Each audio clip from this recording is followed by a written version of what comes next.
أعوذ بالله من الشيطان الرجيم بسم الله الرحمن الرحيم نحمده ونصلي على رسوله الكريم أما بعد সম্মানিত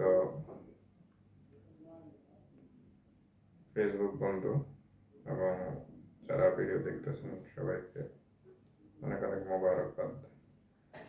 দীর্ঘ অনেকদিন পরে আমারও আপনাদের সামনে এসেছি, কয়েকটি কথা বলবো। প্রথমেই আমাদের আশপাশে যারা বসবাস করে, আমাদের যারা পাড়া প্রতিবেশী, বন্ধু বান্ধব, আত্মীয় স্বজন, এবং আমরা তো মুসলিম পরিবারে জন্মগ্রহণ করেছি, তো আমাদের অনেকের মধ্যেই আমাদের অনেক রকমের প্রশ্ন। আজকাল ইউটিউবে বিভিন্ন জায়গায় মনে করেন ধর্মীয় অনেক কথাবার্তা শুনে মানুষ, অনেক ওয়াজ নসিহত শুনে, অনেকের বক্তব্য শুনে, তারপরে ধর্মের অনেক বিষয় আছে, মানুষ বিভ্রান্তির মধ্যে পড়ে।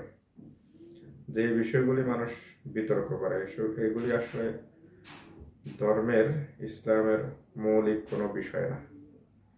এগুলি ধর্মের মৌলিক বিষয়ের বাইরের যে কোনো বিষয়। এই বিষয়গুলি নিয়ে মানুষ অনেক বেশি উদ্বিগ্ন, অনেক বেশি চিন্তিত। কিন্তু একজন আমাকে একদিন প্রশ্ন করেছে যে নামাজের পরে কি আমরা মুনাজাত করব? তো আমি বলছি যে আপনি নামাজ পড়েন কিনা নিয়মিত? ফজরের থেকে এশা পর্যন্ত 5 ওয়াক্ত নামাজ আল্লাহ ফরজ করেছে, এই 5 ওয়াক্ত নামাজ আপনি পড়েন কিনা? তো বলছে যে না, সবগুলি তো পড়া সম্ভব হয় না। মাঝে মধ্যে ফজর ছুটে যায়, মাঝে মধ্যে এশা ছুটে যায়, মাঝে মধ্যে 2 ওয়াক্ত ছুটে যায়, কোনো সময় 3 ওয়াক্ত, কোনো সময় 5 ওয়াক্তের মধ্যে 2 ওয়াক্ত ছুটে যায়। তো আমি বললাম যে কোনটা বেশি গুরুত্বপূর্ণ, নামাজ 5 ওয়াক্ত পড়া গুরুত্বপূর্ণ নাকি নামাজ শেষে মুনাজাত করা বেশি গুরুত্বপূর্ণ? তো আমরা আসলে ইসলামের কোন বিষয়টি প্রায়োরিটি দেব? আমরা কি মৃত মানুষ মারা যাওয়ার পরে 40 করব কি করব না, এটা কি আমাদের কাছে গুরুত্বপূর্ণ? নাকি মানুষ জীবিত অবস্থায়, মানুষ মৃত্যুর জন্য যে তার জীবনের ইসলামের যে বিধানগুলি সেগুলি পুঙ্খানুপুঙ্খানু মানতে হবে, সেটা বেশি গুরুত্বপূর্ণ? তো সবচেয়ে বড় কথা হলো, আমরা যারা মুসলমান, আমাদের যে ইসলামের বেসিক নলেজ, যেগুলি মানুষের জানতেই হবে, জানা অতীব জরুরি, ফরজে আইন, সেই সম্পর্কে আমরা গাফেল। আমরা কিছুই জানি না, কিছুই জানতে চেষ্টা করি না, কিছুই বোঝার চেষ্টা করি না। কিন্তু আমরা মনে করেন বিভ্রান্তিতে থাকি। এই হুজুরে একটা কইছে, ওই হুজুরে আরেকটা কইছে, এই লোক এভাবে করছে, কেউ বুকের মধ্যে হাত বাঁধবে, কেউ এই নাভির মধ্যে হাত বাঁধবে, কেউ হাত বাঁধবো না, কেউ রমজানে তারাবি 8 রাকাত করবো, কেউ 20 রাকাত করবো। এগুলি নিয়ে আমরা আছি। আমরা কি এগুলি নিয়ে থাকা উচিত? আমাদের উচিত কি, আমাদের কর্তব্য কি, সেটা আমরা আগে বুঝতে হবে। যে মানুষটা ধরেন ক্লাস 1ও পড়ে নাই, সে যদি ইউনিভার্সিটির খবর নেয়, তাহলে কি হবে?